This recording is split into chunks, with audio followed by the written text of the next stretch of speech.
Hello guys, नमस्ते। स्वागत है आप सभी का एक बार फिर मेरे YouTube channel good health classes पर।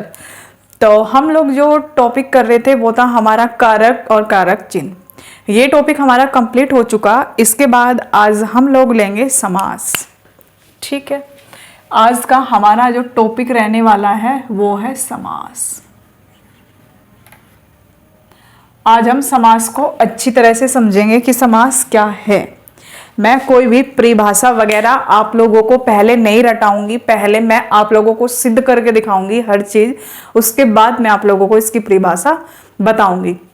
जब मैं आप लोगों को अच्छे से समझा दूंगी तो परिभाषा तो आप खुद भी बना सकते हो। ठीक है, अब हम सबसे पहले समास को ही देखते हैं कि ये समास है क्या। अगर हम समास की बात करें, समास का मतलब होता है संक्षिप्त। संक्षिप्त यानी कि इसको छोटा करना, संक्षिप्त छोटा करना। ठीक है, तो जो समास का शाब्दिक अर्थ है वो होता है संक्षिप्त या फिर इसको छोटा करना। ठीक है, संक्षिप्त का अर्थ छोटा ही तो होता है। चलिए, अब अगर हम बात करें कि जो समास है, समास का विपरीतार्थक शब्द क्या है, देखिए।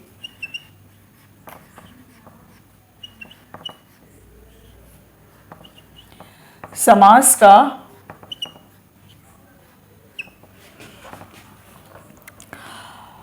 विपरीतार्थक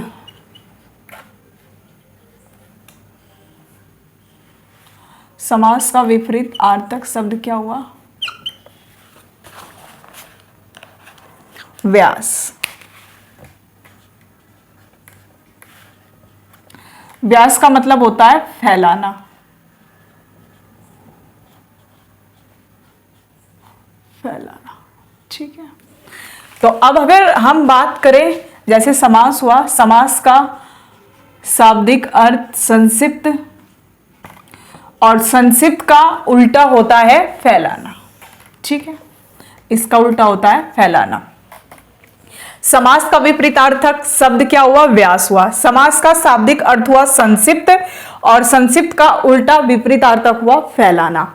अब अगर हम बात करें कि समास को संक्षिप्त करना या फिर इसका विपरीतार्थक इसको फैलाना किस तरीके से, अगर हम यहां बात करें, यहां हमारा क्वेश्चन उठता है या सवाल उठता है, किस प्रकार संक्षिप्त करना। क्वेश्चन, किस प्रकार संक्षिप्त करना।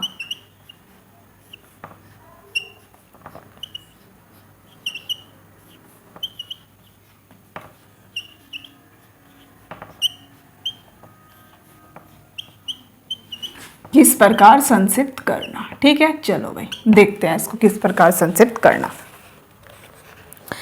अब हम इसमें बात करें, अगर हम यहां पे लिख दे राजा का पुत्र, यहां लिख दे राजा का पुत्र। ठीक, अब समास का जो अर्थ है संक्षिप्त यानी कि उसको छोटा करना। अब जब हम इसका समास निकाल लेंगे या समास बनाएंगे तो उसमें क्या करेंगे हम, इसको जब इसको संक्षिप्त करेंगे, जो ये का है ना, का, इसका लोप कर देंगे। इसका लोप करने के बाद बनेगा क्या? ये राजा पुत्र।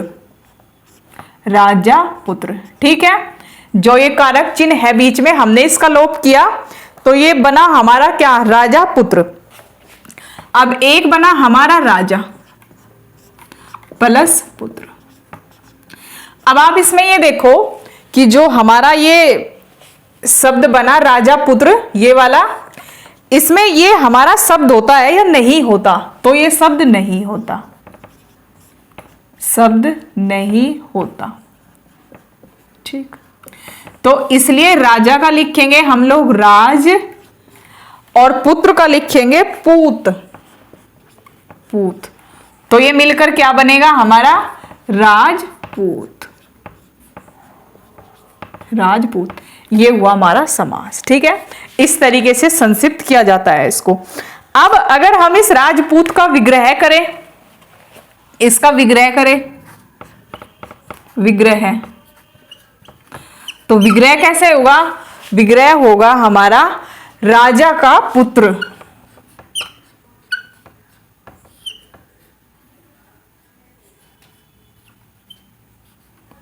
राजा का पुत्र, इस तरीके से संक्षिप्त करना। और फिर अगर हम इसका विग्रह करें तो विग्रह फैलाना या व्यास करके राजा का पुत्र। ठीक, तो किस प्रकार संक्षिप्त करना राजा का पुत्र, इसमें से क्या करेंगे हम, जो ये हमारा कारक चिन्ह है इसका लोप कर देंगे। लोप करके फिर ये बना राजा पुत्र। अब ऐसा कोई शब्द होता है, नहीं होता। जैसे हमने अलग निकाल लिया राजा पुत्र, नहीं होता, तो फिर हम क्या कर देंगे, राजा का राज कर देंगे, पुत्र का पूत कर देंगे। तो इस तरीके से बना हमारा राजपूत। ठीक है, और जो हमारा ये बनता है इसको हम सामासिक पद बोलते हैं। इसको बोला जाता है सामासिक पद। ठीक, ये था हमारा। अब हम इसमें लिखेंगे, चलो भाई लिखो सभी। अब ये जिस तरीके से मैंने आपको समझाया था बिल्कुल इसी तरीके से आप लोग इसे नोट कर लो एक बार। चलिए अब आगे चलते हैं।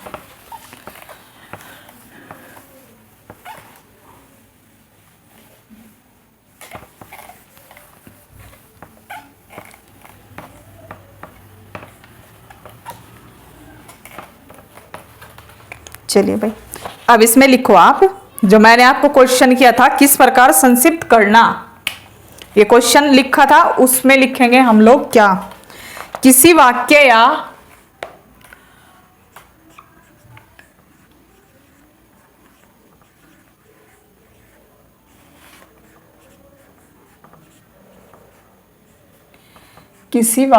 वाक्यांश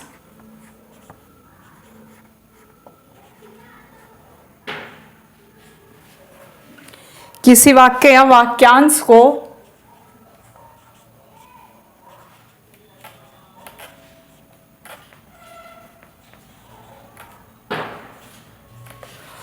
इस प्रकार संक्षिप्त करना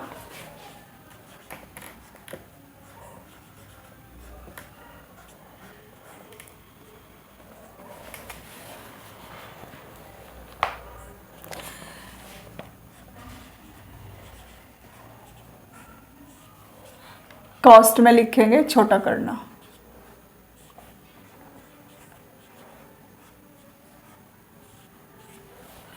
इस प्रकार संक्षिप्त करना कि जब भी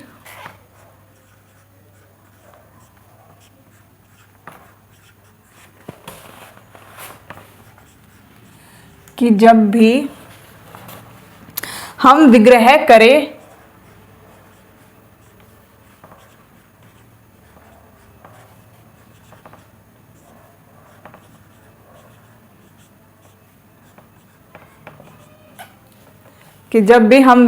करें तो मूल वाक्य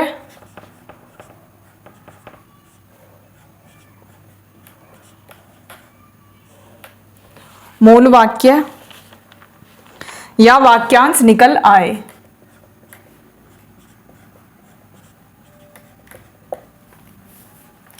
मूल वाक्य या वाक्यांश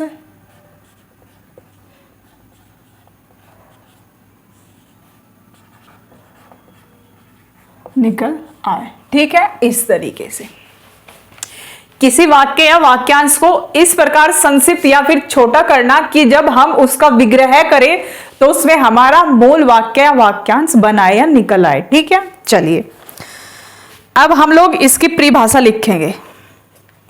किसकी? समास की। चलिए परिभाषा किसकी है? समास की परिभाषा लिखो। अब देखो इसकी परिभाषा आप लोग खुद भी बना सकते हो। अब इसमें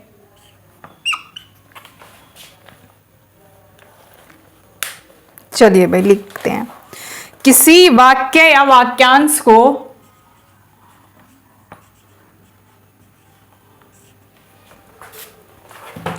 किसी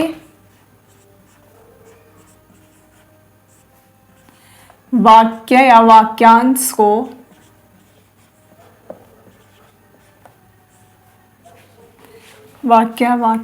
को संक्षिप्त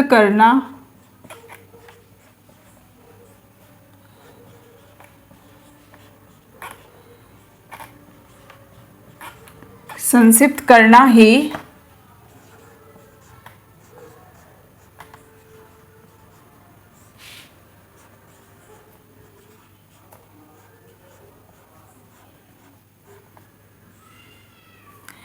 समास कहलाता है। ठीक है ना, बन गई ना डेफिनेशन इसी में से, परिभाषा आप लोगों की। चलिए ये इतना नोट कर लो। ठीक है, अब आगे मैं आप लोगों को एक और उदाहरण देती हूं इसमें। जैसे हम यहां पे लिखे, देखो इसका उदाहरण,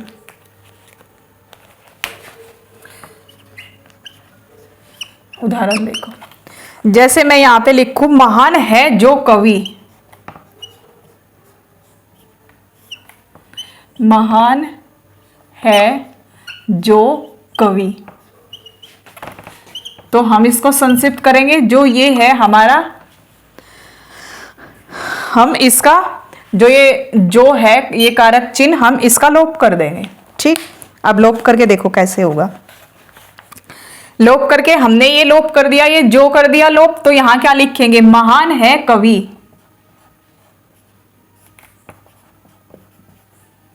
महान है कवि। ठीक, अब आप इसमें ये बताओ मुझे, अब हम इसको एक तो लिखे महान प्लस कवि, अब इसको ऐसे जोड़ना, महान कवि, महान कवि। तो ऐसा कोई हमारा शब्द होता है महान कवि? नहीं होता ना। तो इसमें हम क्या लिखेंगे, हम इसका ले लेंगे, महान में से ले लेंगे, इसमें से महा और कवि का कवि, तो क्या बना ये हमारा महाकवि, महाकवि। तो सामासिक पद क्या बना इसमें, महाकवि। अब अगर हम इसका विग्रह करें तो विग्रह कैसे करेंगे, देखो दोबारा से इसका विग्रह करेंगे तो विग्रह कैसे होगा, महान है जो कवि। इस तरीके से विग्रह करके हमारा क्या पूरा वाक्यांश बन गया। इस तरीके से होता है हमारा क्या, सामासिक पद। जो ये बनता है ये संक्षिप्त करने के बाद ये बोलता है सामासिक पद।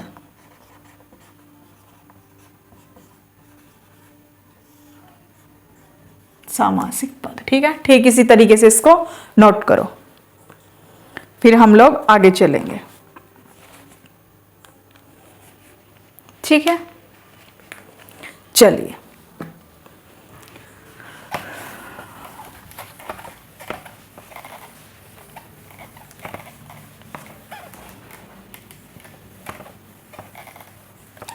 अब इसमें ही आप नोट करके कुछ पॉइंट नोट कर लो। ठीक है, चलिए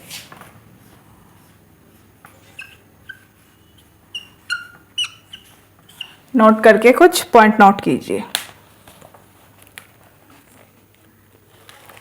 जो इसमें पहला पॉइंट होगा वो देखिए एक बार,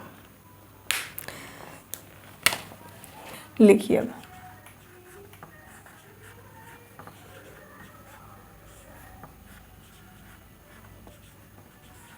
इसमें लिखेंगे समास कोई पद नहीं है,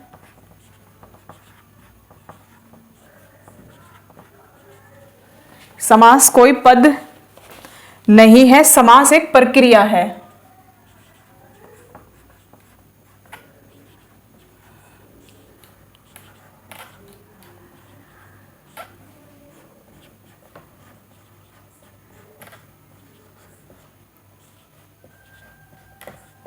समास एक प्रक्रिया है। अब इसमें लिखेंगे हम, नेक्स्ट पॉइंट होगा जो हमारा,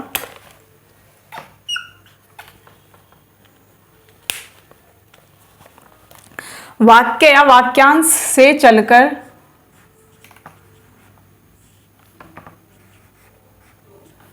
वाक्य या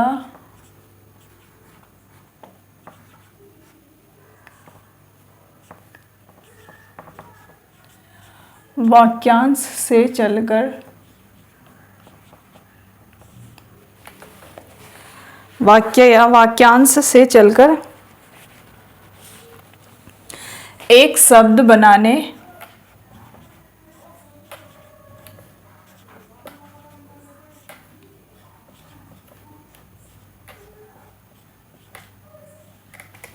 वाक्य या वाक्यांश से चलकर एक शब्द बनाने तक की पूरी बनाने तक की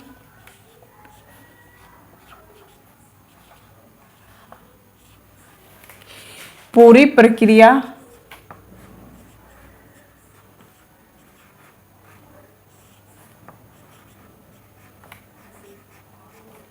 समास कहलाती है।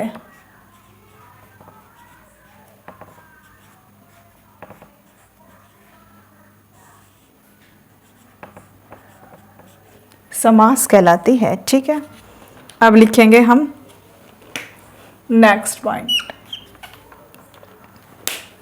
देखिए भाई, एक एक चीज आपको समझा भी रही हूं और साथ के साथ आपको नोट भी करा रही हूं। ठीक है, चलिए अब लिखेंगे नेक्स्ट। समास समास की प्रक्रिया में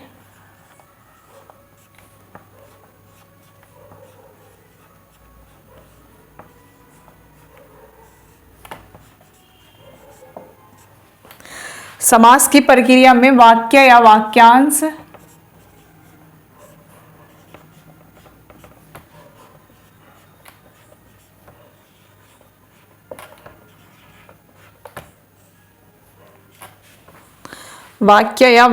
से जो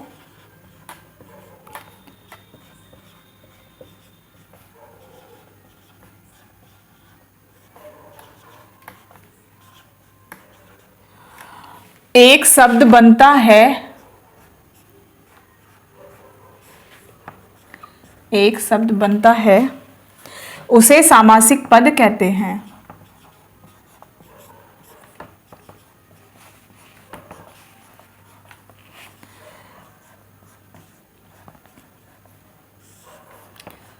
उसे सामासिक पद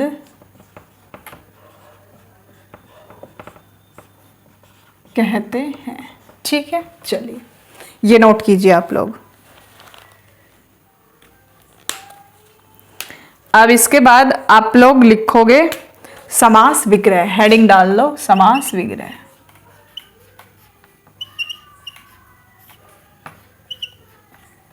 समास विग्रह मैंने आप लोगों को समझा दिया है क्या है, इसके बारे में भी आप लोग नोट कर लो। इसमें लिखेंगे हम किसी एक सामासिक पद को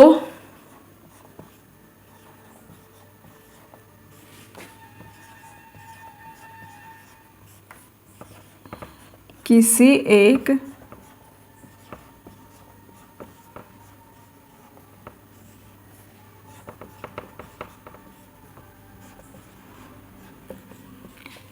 एक सामासिक पद को इस प्रकार से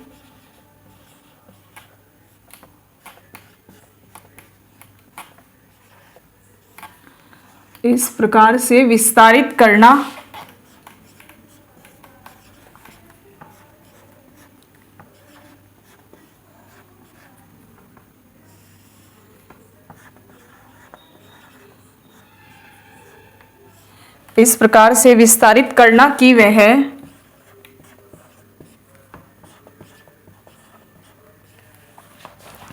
मूल वाक्य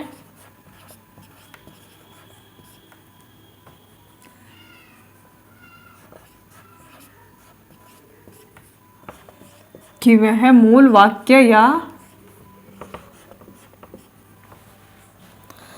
वाक्यांश बन जाए। मूल वाक्य या वाक्यांश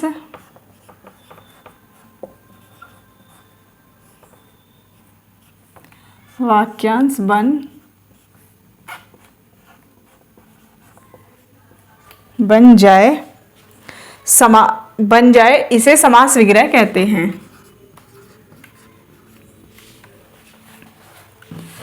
इसे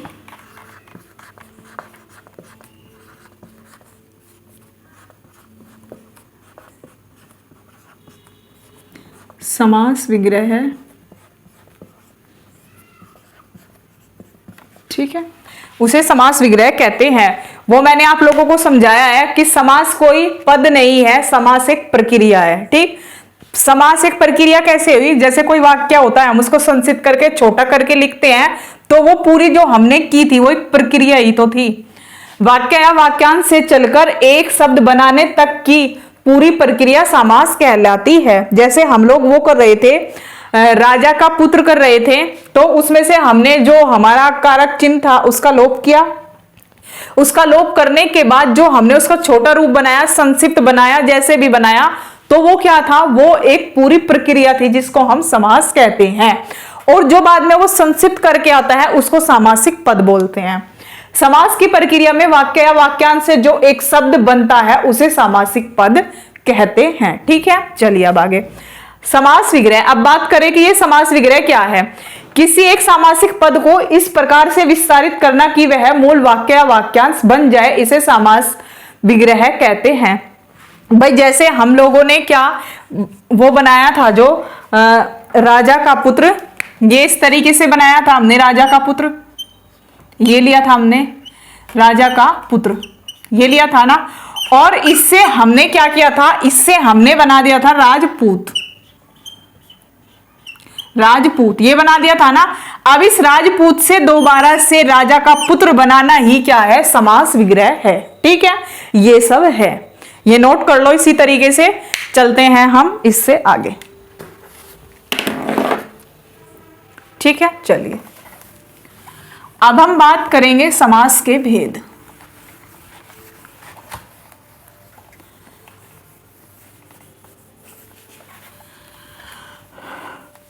समास के भेद कितने हैं, चलिए भाई समास के भेद।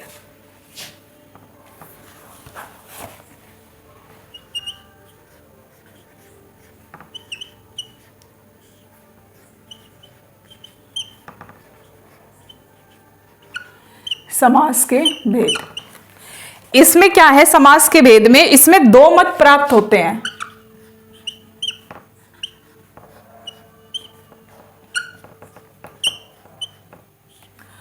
दो मत प्राप्त होते हैं। कैसे, देखो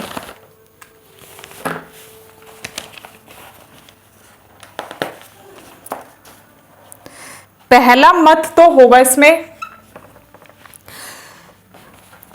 समास के चार भेद होते हैं।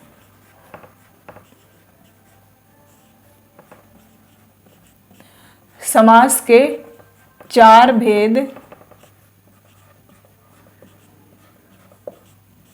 होते हैं, और उसमें जो दूसरा मत है वो है समास के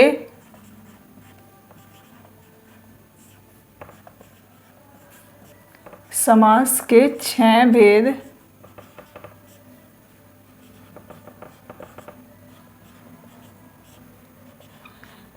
भेद होते हैं। ठीक है, इस तरीके से अब हम लेके चलेंगे समास के चार भेद, ये वाला मत, ये ठीक, ये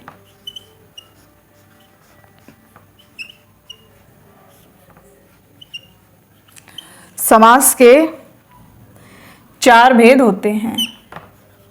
अब आपको पता चल जाएगा कि किस तरीके से छह भेद और किस तरीके से चार भेद। जैसे मैं आप लोगों को ये चार भेद कराऊंगी ना, इस चार भेद में ही पता चल जाएगा आपको इन छह भेद का भी। समास के चार भेद होते हैं। ठीक है, चलिए अब हम इसमें लिखेंगे, इसमें हम लोग क्या कर रहे हैं, इसमें कर रहे हैं हम समास के विभाजन का आधार है पद की प्रधानता।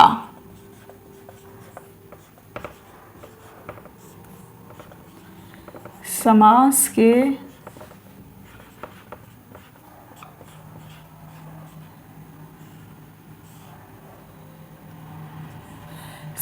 के विभाजन का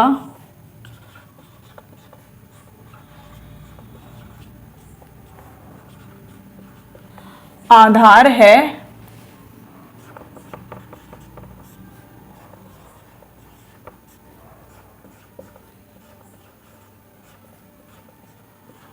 पद की प्रधानता।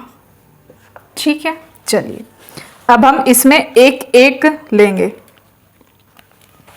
देखिए, जो हमारा प्रथम समास है, प्रथम, इसमें हमारा होता है पूर्व पद प्रधान। पूर्व पद मतलब पहला पद।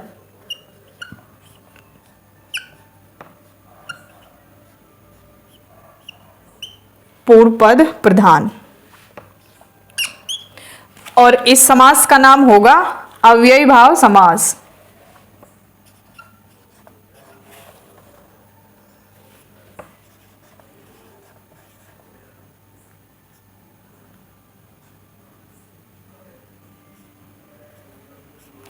अव्ययी भाव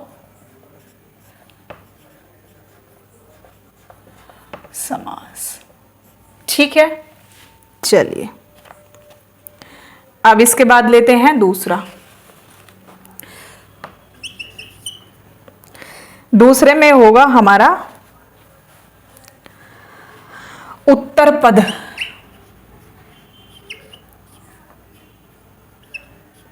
उत्तर पद। उत्तर पद होता है बाद वाला, यानी कि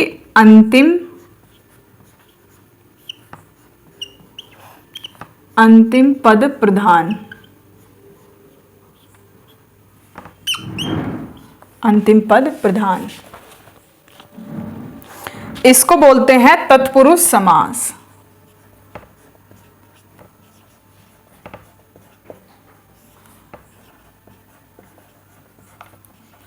तत्पुरुष समास। ठीक है, चलिए अब लेते हैं हम तीसरा। तीसरे में होगा दोनों पद प्रधान।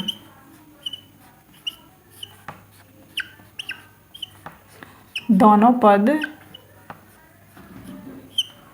प्रधान, इसमें होता है हमारा द्वंद्व समास।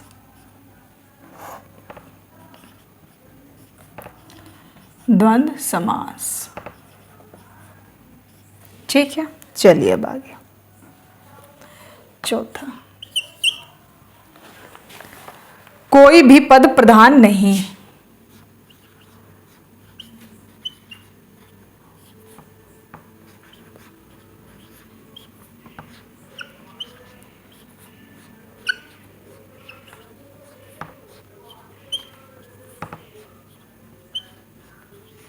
कोई भी पद प्रधान नहीं। इसमें देखते हैं कौन सा समास होता है। इसमें होता है बहुव्रीहि समास।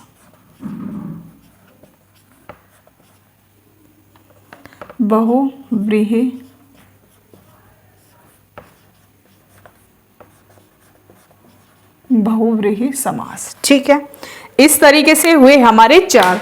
अब हम बात करें कि हमारे दो समास छूट गए, कौन कौन सा? एक तो क्रमधारय और द्विगु समास। जो हमारे तत्पुरुष समास है ना, इसी में ही आते हैं हमारे, एक तो क्रमधारय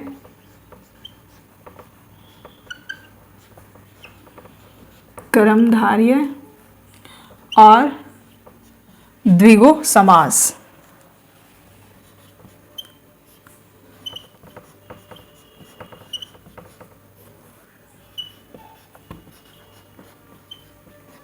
ठीक है, जो हमारा तत्पुरुष समास होता है इसमें ही आता है हमारा क्रमधारय समास और द्विगु समास। वो इसमें क्यों आता है? देखिए इसमें क्या दिया हुआ है, उत्तर पद यानी कि अंतिम पद प्रधान।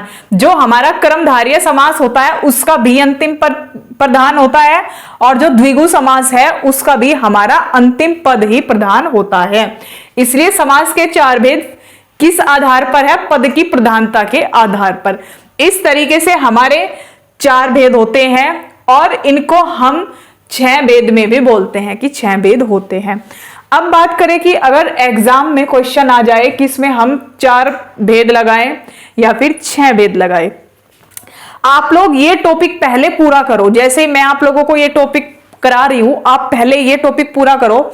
ये टॉपिक पूरा होने के बाद आपको खुद समझ आ जाएगा कि अब हमें वहां 4 टिक करने हैं या फिर 6 टिक करने हैं, या अगर दोनों दे दिए तो कौन सा टिक करना है। ठीक है, तो आप मेरे साथ ये पूरा टॉपिक पढ़ो, उसके बाद आपको खुद समझ आ जाएगा कि अगर हमारे एग्जाम में ये क्वेश्चन आ जाए वहां 4 भेद रखे या फिर 6 भेद रखे। ठीक है, तो आज मैंने आप लोगों को समास के बारे में बताया, समास के भेद बताए।